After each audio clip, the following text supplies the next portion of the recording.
হরে কৃষ্ণ। জয় শিলা প্রভুপাদ কি জয়। মনুষ্য জীবনের প্রকৃত লাভ কি?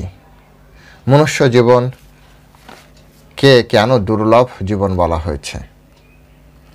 ভক্তগণ, আপনি কি জানেন যে মানুষ হয়ে জন্মগ্রহণ করেছি এটা শুধু সৌভাগ্য নয়, এটা অত্যন্ত সুদুর্লভ একটি সুযোগ, বিরলতম সুযোগ একটি। যদি আপনি জানতে চান তাহলে চলুন আমার সাথে কিছুক্ষণ সময়। আজকের ভিডিওতে আমরা জানব এই মনুষ্য জীবনের প্রকৃত উদ্দেশ্য কী। তো চলুন শুরু করি। শুরুতে ছোট্ট একটা অনুরোধ, যারা চ্যানেলে প্রথমবার এসেছেন অবশ্যই চ্যানেলটি সাবস্ক্রাইব করবেন। ভিডিওটি ভালো লাগলে অবশ্যই লাইক এবং শেয়ারের মাধ্যমে সারা পৃথিবীর মানুষের কাছে পৌঁছে দেওয়ার দায়িত্ব আপনাদের। চলুন শুরু করি। নম ওম বিষ্ণুপাদায় কৃষ্ণ প্রেষ্ঠায় ভূতলে শ্রীমতী ভক্তিবেদান্ত স্বামিনীতি নামিনে নমস্তে সারস্বতী দেবে গৌরবাণী প্রচারিণে নির্বিশেষ শূন্যবাদী পাশ্চাত্য দেশতারিণে বাঞ্ছা কল্পতরুর্ভৈষ্ঠ কৃপা সিন্ধু ব্যবচ পতিতানাং পাবনেভ্যো বৈষ্ণবেভ্যো নমো নমঃ। जय अनंत कोटि वैष्णव वृंद की जय। शिला प्रभुपाद की जय। निताय गौर चेतनाथ प्रीति प्रेमानंदे हरि बोल। हरे कृष्णा कृष्णा कृष्णा हरे हरे, हरे राम राम राम हरे हरे।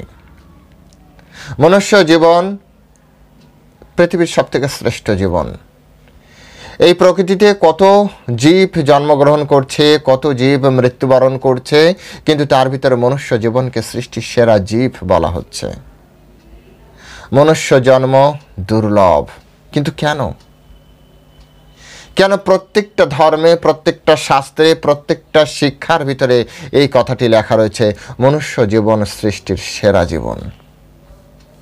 সেই বিষয় সম্পর্কে আজ আমরা গভীর প্রবেশ করব, শাস্ত্রগতভাবে এবং বিজ্ঞান ভিত্তিকভাবে। শাস্ত্রে শ্রীমদ্ ভাগবতমে বলা হচ্ছে, লব্ধা সুদুর্লভম ইদম বহু সম্ভবান্তে মনুষ্যম অর্থদাম অনিত্যম ইহ অপি ইহ ধীর। জীব বহু জন্ম পরে, বহু জন্মের পরে এই মনুষ্য দেহ লাভ করে। সনাতন শাস্ত্র মতে 84 লক্ষ প্রজাতির এই শরীর আছে, আর এই 84 লক্ষ প্রজাতির ভিতরে সবথেকে শ্রেষ্ঠ শরীর হচ্ছে এই মানুষের শরীর। আর এই শরীরে আসতে গেলে অনেক জন্ম তাকে পার করে আসতে হয়। তাই বলা হচ্ছে লব্ধা সুদুর্লভম ইদম বহু সম্ভবান্তে। তারপরে বলা হচ্ছে যে মনুষ্যম অর্থদম অনিত্যম অপিহ ধীর।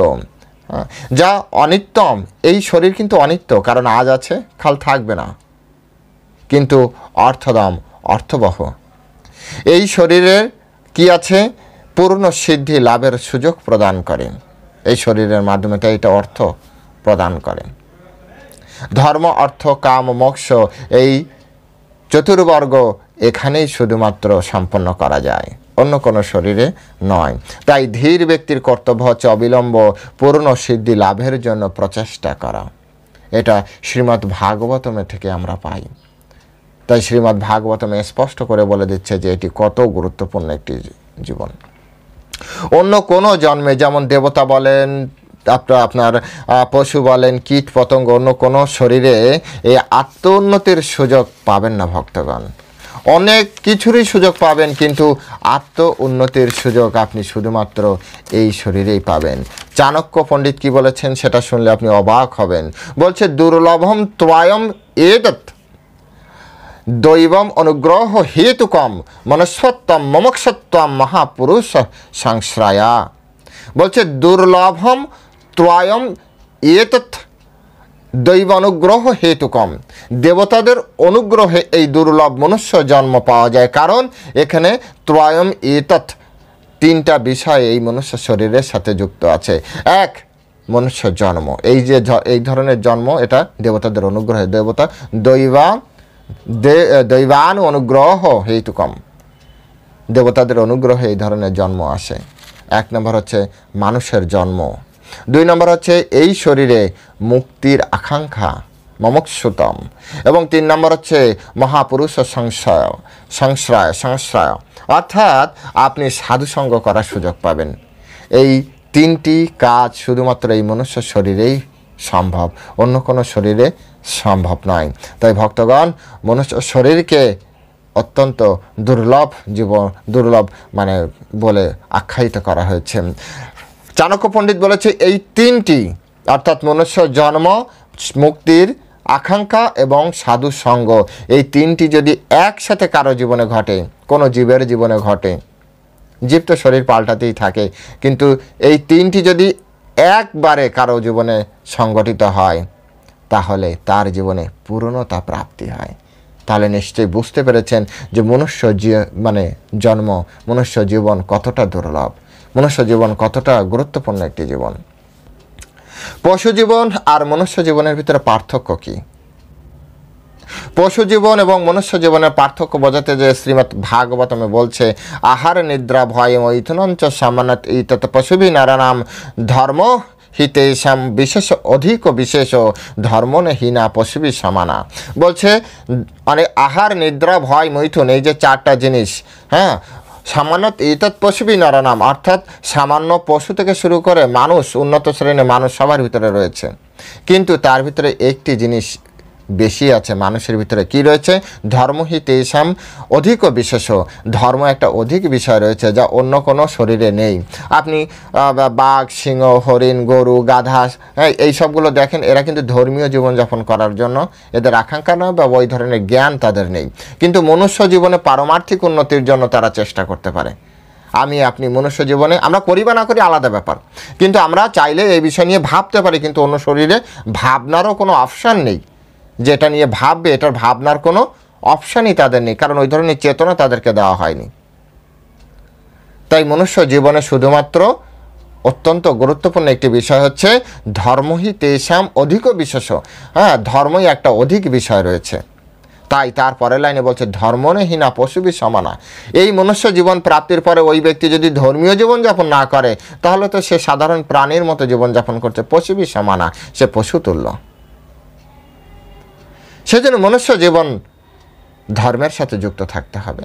ধর্মের সাথে যদি যুক্ত না থাকে তাহলে মনুষ্য জীবন আর পশু জীবনের ভিতরে কোনো পার্থক্য থাকলো না।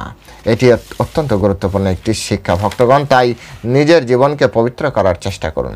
গীতায় বলছে যে বহু জন্ম নামান্তে জ্ঞানবান মাম প্রপদ্যতে, বহু জন্মের পরে একজন জ্ঞানবান ব্যক্তি পরমেশ্বর ভগবান শ্রীকৃষ্ণের চরণে আশ্রয় লাভ করেন, ভগবানের চরণে আশ্রয় লাভ করেন।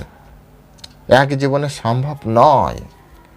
কেউ যদি ভগবানকে জানতে পেরেছে, ভগবানের চরণে আশ্রয় নিয়েছে, ভক্তগণ এটা মেনে নিন যে এক জীবন এটি সম্ভব নয়। গীতাই বলেছে বহুনাম জন্ম নামন্তে জ্ঞানবান মাম প্রপদ্যতে, বহু জন্মের পরে প্রত্যেক জন্মে জ্ঞান পুঞ্জীবিত হতে হতে যখন প্রচুর পরিমাণে জ্ঞান হয় তখন সেই ব্যক্তি পরমেশ্বর ভগবান শ্রীকৃষ্ণের চরণে আত্মসমর্পণ করে, প্রপদ্যন্তে। অর্থাৎ এই জীবনই সেই চূড়ান্ত টার্নিং পয়েন্ট। মনুষ্য জীবনই চূড়ান্ত টার্নিং পয়েন্ট আপনার। সেজন্য বলা হচ্ছে এই মনুষ্য জীবন অত্যন্ত দুর্লভ জীবন, অত্যন্ত দুর্লভ জীবন। বিজ্ঞানের চোখে এই মনুষ্য জীবন আমরা দেখি, বিজ্ঞানের চোখে, বিজ্ঞানে যা বর্তমান সময়ের মেডিকেল সায়েন্স যেভাবে বা বিজ্ঞানীরা যেভাবে জিনের গঠন, অন্যান্য প্রাণী থেকে মানুষের জিনের গঠন কত সুন্দর, কোষ বিভাজন, তারপর নিউরনের কার্যকারিতা, সব মিলে মনুষ্য জীবন একটি অসম্ভব সম্ভাবনার একটা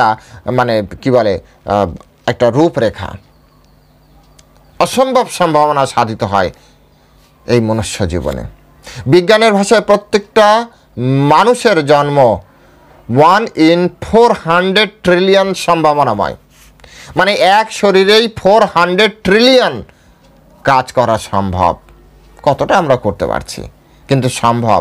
ডিএনএ, তারপরে এইসব নিউরন এইসব যারা পরীক্ষা নিরীক্ষা করতে পারে তারা জানে এতটা সম্ভাবনাময় একটা জীবন। প্রবলেম হচ্ছে বিজ্ঞান শুধু মনুষ্য জন্মের যে জটিল তত্ত্ব সেটা আমাদের সামনে নিয়ে আসতে পারে, কিন্তু মনুষ্য জীবনের যে উদ্দেশ্য সেই উদ্দেশ্য পুরোপুরি আমাদের কাছে নিয়ে আসতে পারছে না।